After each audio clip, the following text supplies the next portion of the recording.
హా, కోతులు చల్లకుండా ఇంటింటికి మట్టిపోయి అన్నట్టు ఊరూరికి కోతుల బాధే ఉందమ్మా. అరే చిన్న తిప్పలు పెడుతున్నాయా. ఇళ్ళకి వచ్చి అన్నం కూర బాగోన్లు ఎత్తుకపోవుడు, చెట్ల మీద కాయలు దింపి పారేసుడు, పంటలు పాడు చేసుడు, మనుషుల మీద వాడి కరుసుడు.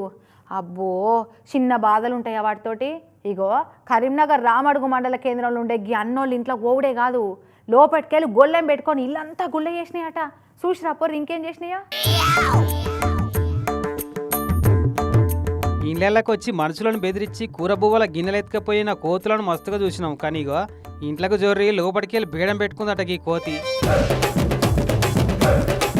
అగో నా తెరువుకొస్తే కరుస్తా బిడ్డ అన్నట్టే కిటికీలకెళ్ళి ఎట్లా వార్నింగ్ ఇస్తుందో చూడు.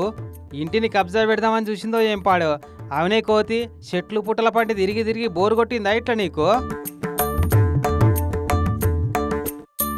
ఇక ఈ కోతి ఇంట్లుండుతోని మా కోతిని పట్టుకొని ఇంట్లో బంధించుర్రా ఈ మనుషులు అని చెప్పి 30-40 కోతులు ఉరికొచ్చి ఇంటి మీద తిష్టేసినాయట. బీడం దియ్యనిత్తలేవట, లోపలికి ఓనిత్తలేవట.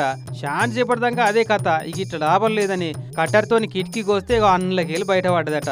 అప్పుడు పోయినాయట అన్ని కోతులు కలిసి ఇంటి మీదకి వెళ్ళి. కానీ మొగన్ని కొట్టి మొగసాలకెక్కినట్టు ఇంట్లోకి జొర్రి ఇంటోళ్ళనే బెదిరించుడు చిత్రం అనిపిస్తుందిలే. అట్లుంటది మరి కోతులతోని. కరీంనగర్ జిల్లా రామడుగు మండల కేంద్రంలో ఉండే తోట శంకర్ అనేటైన ఇంట జరిగింది ఇట్లా.